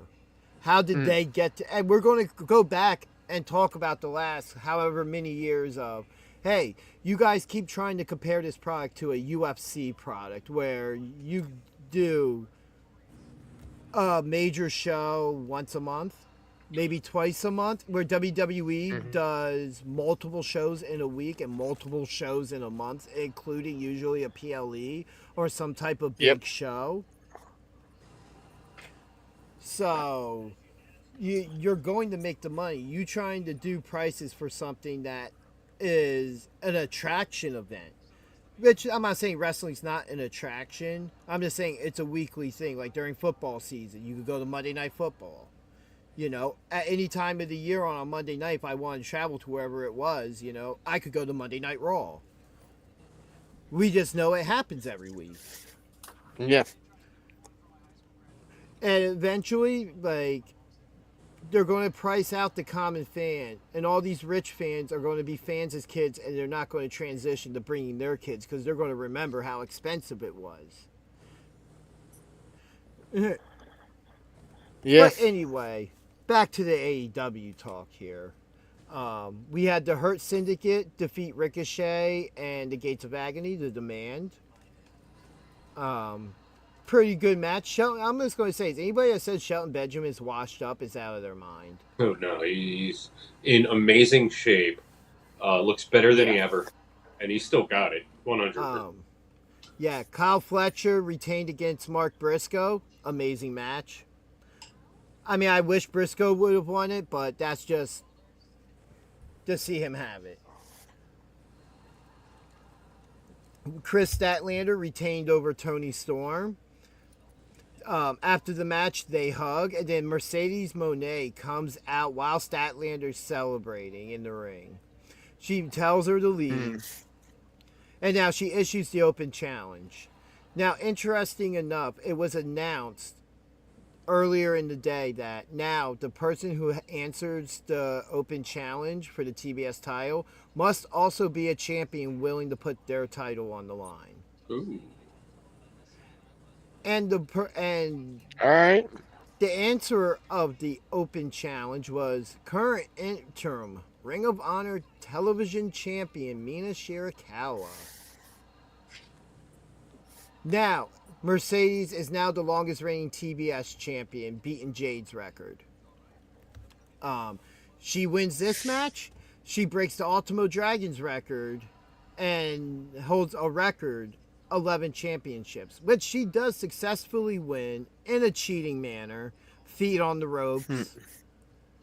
But she now has 11 championships, which I still argue how legit it is to have the Owen belt included in that, because that's not a belt that gets defended.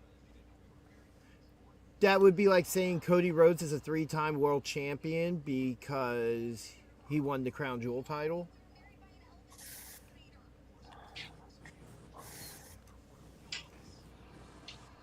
And then while Mercedes is celebrating, we have Statlander come back out, and they kind of get into it. So it looks like we're going to be circling back around to Statlander and Moné, who Statlander's never beaten. We even had a segment a little bit later with basically Mercedes challenging her to a match at Full Gear for that championship.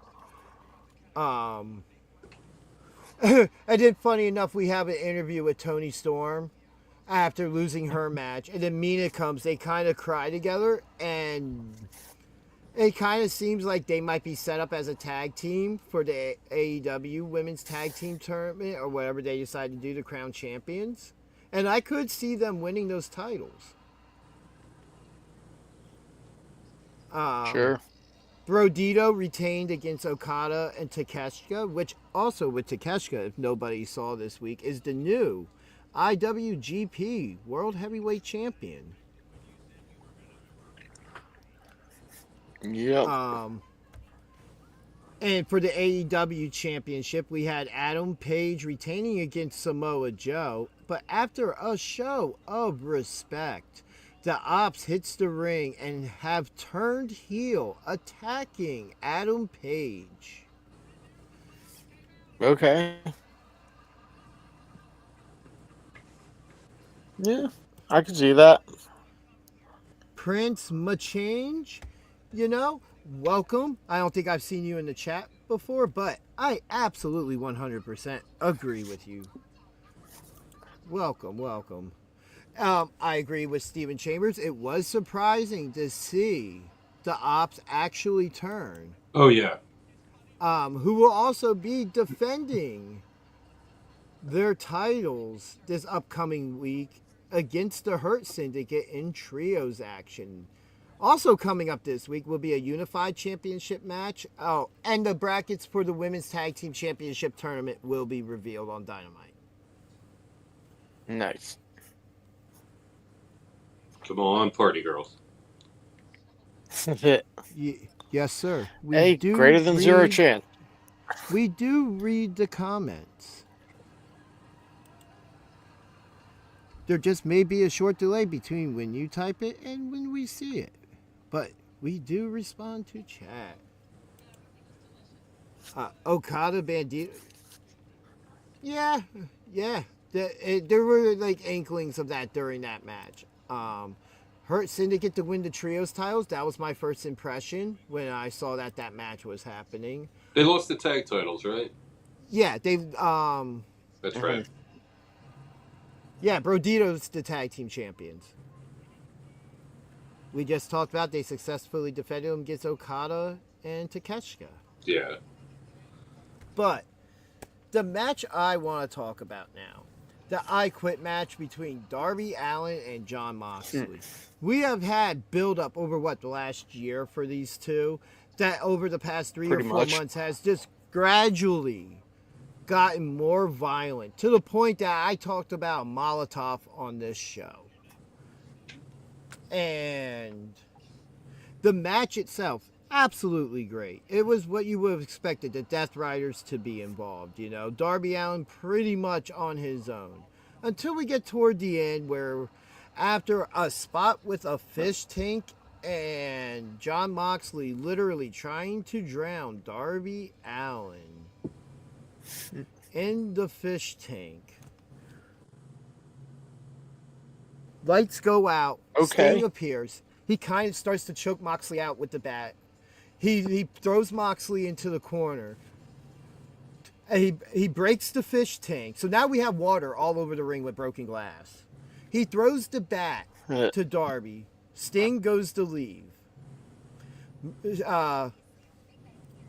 What's her name? Now I'm brain farting on her name. Marina Shafir. Yes, thank you. She gets in his face. He just picks her up, exits. So now it is now one-on-one. Darby has the bat. And we get this moment of like a showdown where Moxley's just putting his head up to the bat and telling Darby to do it. Darby finally swings, a hit to the gut. He goes after the knee a couple times. And he gets Moxley up. He hits the Scorpion Death Drop. He hits a coffin drop, I believe. And then... Now, we speculated on what the finish of this match would be. Something violent. Something that we wouldn't see coming. That would force Mox to say, I quit. And... I've seen less damage be done to a leg and more damage been done to a leg. But after the way Moxley lost the AEW championship, alright? And we saw what it took for Adam Page to get that belt off of him. You're telling me Darby Allin tapped him out and made this man say, I quit? To, close your ears, children, a fucking sharpshooter. Yeah. No. Everything up to that moment, the match was absolutely great. It delivered on almost everything I expected besides the finish. Jon Moxley tapping out to a sharpshooter after Hangman Adam Page had to basically hang him over the ropes with a chain and make him tap out to win the championship. That does not make Darby look good. At all. It doesn't make Mox look good neither. No. And let alone this was an I Quit match. And if it's something that makes an I Quit match special is the fact that the loser has to scream into a microphone that the ref is holding, I quit. Moxley just tapped out.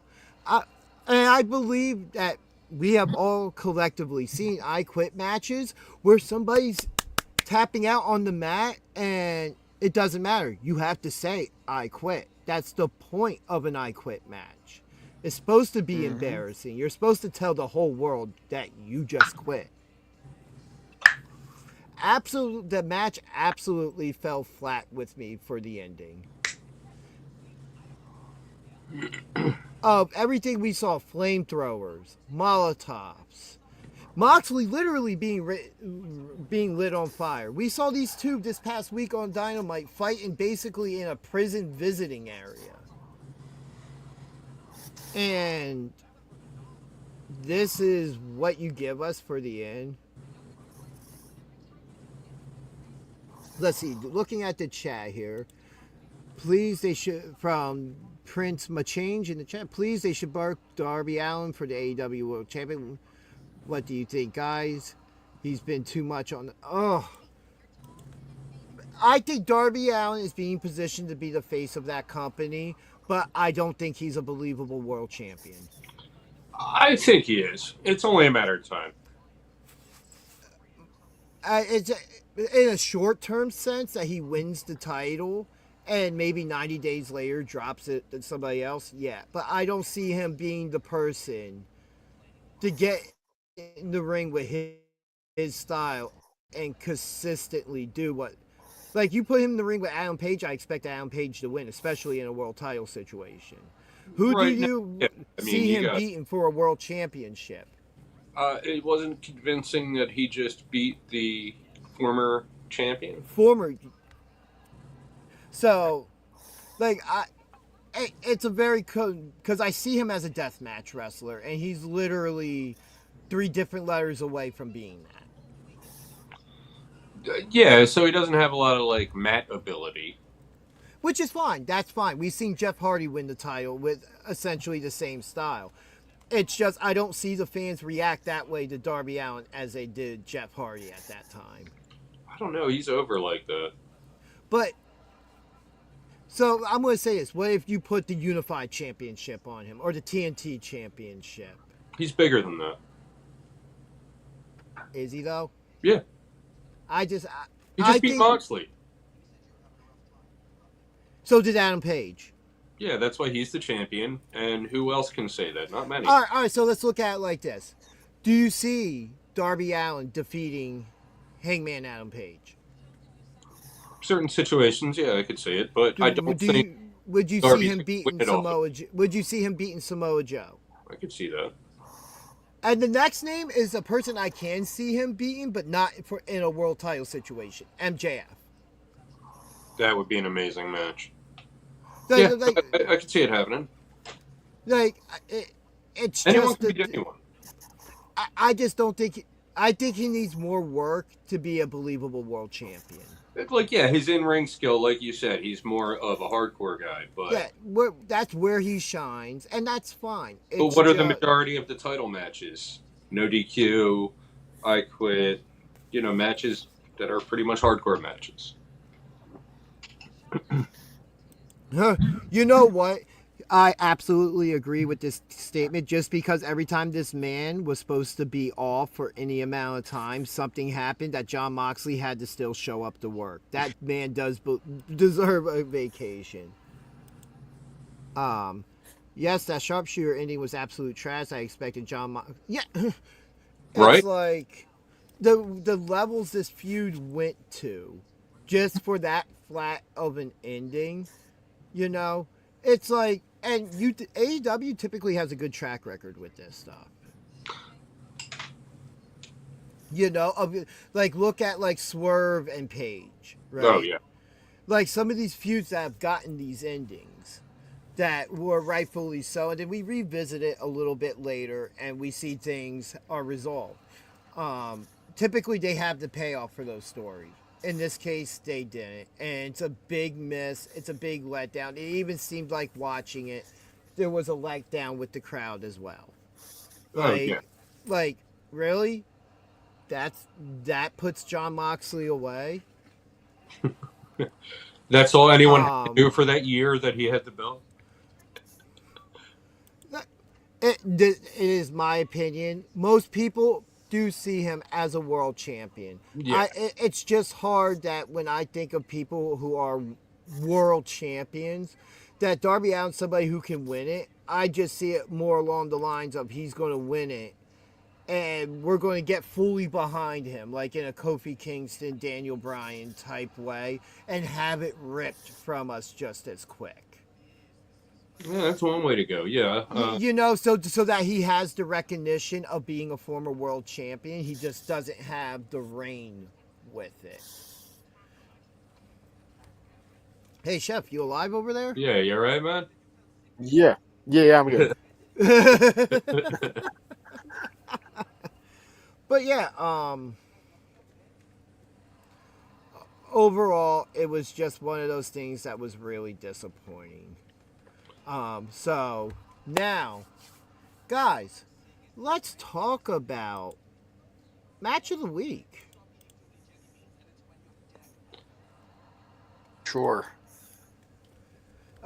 Chef, why don't you start? You've been quiet over there for a while. Yeah. Sure. My match of the week, I'll go with that X Division matchup between Leon Slater and Javon Evans from Bound for Glory. That was a good match. Even with Dark State coming in at the end of it and messing everything up, still a great match. Yeah, excellent stuff. I'm gonna go with not going with one from TV this week because I attended a wrestling show in person on Friday night, so I didn't catch SmackDown and the amazing Sami Zayn Ilya Dragunov match live, but I did catch TJ Reno versus Homeless Vaughn for the Super Crazy US title, and that's right. That was just an absolutely amazing match. If you're familiar with Homeless Vaughn, he's one of our favorites here at the show. Yes. The match had everything. It was, and Homeless Vaughn is probably like 5'9", 150, and this TJ Reno is probably like 6'4", 350. So, I mean, this match, like, it was, you would have thought it would have been Homeless Vaughn running circles around him, and at times he was, but this match had everything. It had comedy, which any Homeless Vaughn match is going to have a little bit of comedy to it. Mm-hmm. It had brutal strikes. It had very good technical wrestling. It had high flying. This match had everything you wanted. And honestly, pay $10, $20, go to a show because you're going to see better wrestling in person than you see on TV. And what we're saying is support local indie wrestling whenever you can. The guys really appreciate it, and you know what you get to do, unlike going to WWE shows or whatever? You actually see the wrestlers walking around, and you can talk to them, photos, whatnot. You actually get to know some of these guys, and a lot of these guys are absolutely amazing people. Oh. So, for the first time ever, I have a tie for match of the week. It's the X Division Championship and the U.S. Championship. Both those matches delivered in separate big ways for me. I was really hoping watching AEW last night that the I Quit match was somehow going to supersede the U.S. Championship match so that I wouldn't be in this situation. But it just fell so flat. Overall, if we're looking at the shows as a whole, I would say Wrestledream was the better show than Bound for Glory, but Bound for Glory had me more invested in a lot more of what they were doing. And then their positioning, Ospreay, they were till the neck injury. We don't know if Will Ospreay will ever be back in a wrestling ring. That was kind of the impression we were given. I really hope so, because I'm very high on Will Ospreay. And if at worst, he'll have to tone down his high-flying style and become more grounded. But I do absolutely hope we see him in a ring again. Same thing with like Kevin Owens. And another person who we might not see in a ring again due to their injury on Collision this week. And I Kota Ibushi. Kota Ibushi. Yeah. Already in his 40s. He broke his femur. It looked really, bad too. Yeah, it did. Josh That Alexander kind of just tossed him off the top rope, and he landed really weird on the barricade. Yeah, hate to see something like that happen. And a guy like that, you'd think he can keep going into his 50s, but something like this, you don't know if there's any coming back from. So, best wishes to go to Ibushi. Yeah.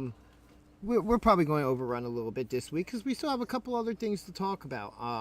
That we didn't bring up anything from NXT, and I just wanted to do a quick shout out to Tatum Paxley for becoming the #1 contender to the NXT Women's Championship and winning that Battle Royal that she was ready to take a bullet for from Izzy Dame and accidentally won. I'm all about that. I would love to see her win that championship as a nice shocker. I think cause a little conflict within the culling. Yeah, I think she absolutely deserves it.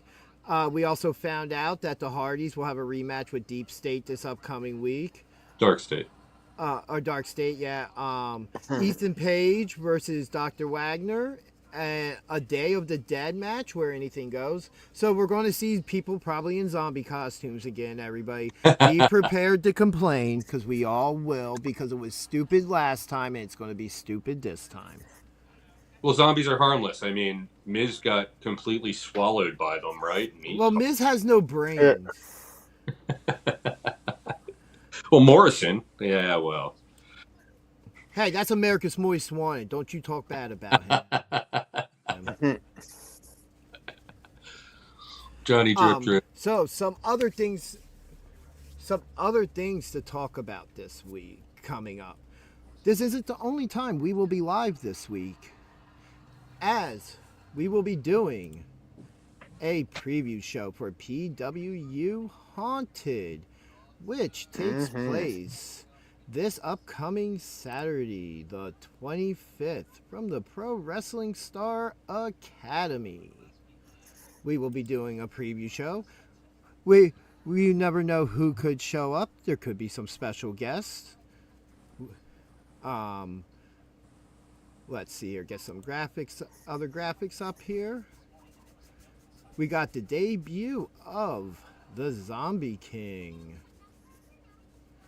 And some matches that are announced.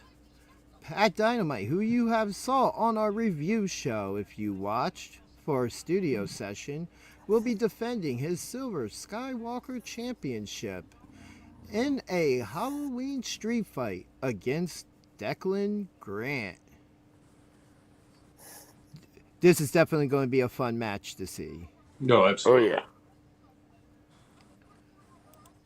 We have Rick Blade defending the World Championship against... You could at least go back to the actual ground. Quick enough.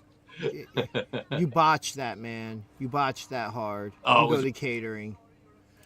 Anyway, now, Rick Blade defending the PWU World Championship against backseat member JP Grayson. You have Kid Legend and the Feral Face going one-on-one in a grudge match that has been a long time coming. We have the Lucky Invitational Scramble. Boom Harden, Lucky 13, Stife, and Angel. Can somebody say that for me? Jaquez. Thank you. So, this looks like it's going to be a fun one. Yep. Oh, yeah. And then for the PWU Tag Team Championships, we have the Cream World Order, Big Billy Gold and Rulo, and the Shot Callers in a triple threat tag team title match. Don't you mean Billboard Billy Gold? Yes. And Lavari will not be in their corner this time, but stepping in for Lavari will be Michael Connor. I caught Rulo Friday night also. He had a very, very good match against Tim Dynamite. That's all. That's all. Feel free to continue now. Other people appearing. PWU alum Phil Stamper. as seen on BJ and DG Talk Wrestling and at PWU Studios session, Angel Orsini. PWU alum GQ will be appearing. From TNA and current PWU Women's Champion, member of Order 4, Tasha Steelz. Zach Amico, who if you watch Juggalo Championship Wrestling, he does commentary for them. Looking forward to that. Sassy Boatwright returns. She was with Jay George, I believe, at the last show. Right. Mm-hmm. We have the Mastermind, Helter Skelter, returning, which should be interesting considering where things landed at the end of the last show, with him in the back seats turning on Johnny, which Johnny Cashmere will be returning as well, will be Tommy Grayson. Okay. Now, interesting enough, December 6th, Flex Wrestling, Headbangers Ball. Johnny Cashmere versus JP Grayson happening again. We got to see the first time these two had a match. Mm-hmm. Yep. And then after that show, that following Tuesday the 28th, you'll be able to catch our review show. Yes, indeed. But first will be the preview show this Tuesday, 6 p.m. live. BJ and DG Talk Wrestling on Twitch, YouTube. We will be live. I'm really excited to talk about this show. Oh my God, yeah. That QR code up in the corner will take you directly to the show so you can set a reminder and not miss it. And for anybody who is currently watching on Twitch, missed anything, or you just want to go support and subscribe, the QR code now up is for that. I'm going to have to figure out a better way of doing this.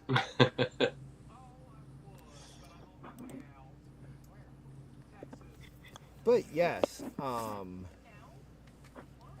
does anybody else have anything else going on this? Oh, well, I guess I could do plugs real quick. Sure. Oh, Wyatt Wrestling Club. Go check them out on YouTube and Instagram. Wyatt Wrestling's getting ready to do another one of his list tournaments, which I was in the last one. It was pretty fun. Go check that out. And then scrolling.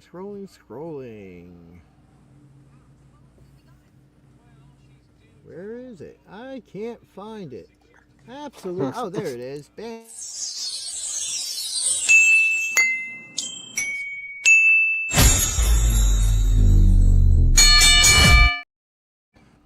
Go check out Wrestle Realm. Our good friend Ryan Milkey runs it, does an excellent job. But yes, we will be back Tuesday. Yep. And just one more time, I'm going to throw that QR code up in the corner. That is to our YouTube page for anybody on Twitch who may have missed something and wants to watch the beginning of the show. Subscribe on YouTube, where all our videos will always be posted for you to watch at your earliest convenience. And the next QR code, Right. Haunted, our preview show, Tuesday night, 6 o'clock. Be there, it'll be fun. And the third code for Twitch. If you don't follow us there, you probably should. You never know, we might do some exclusive gaming stuff there. You never know what could happen. But at this point, if we don't have anything else to talk about here, gentlemen. 1, 2, 3. Ring the bell.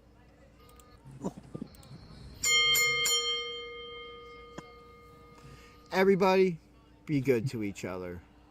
And we will see you Tuesday for our preview of PWU Haunted, taking place at the Pro Wrestling Star Academy in Mount Holly, New Jersey.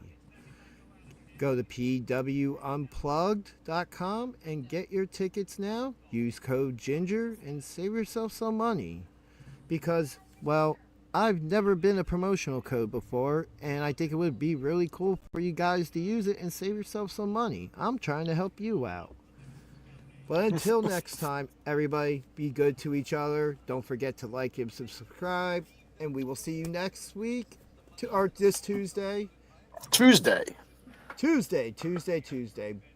Boy, it always takes me back to Star Trek Generations. We'll see you in 47 hours. Yes. Everybody. Yes, we will. It's time to go enjoy some football because my Cowboys are currently winning 41-22 over the Commies. Peace out. Hey, wrestling fans, this is Rick Blade telling you to tune in for BJ and DG, best wrestling talk on YouTube.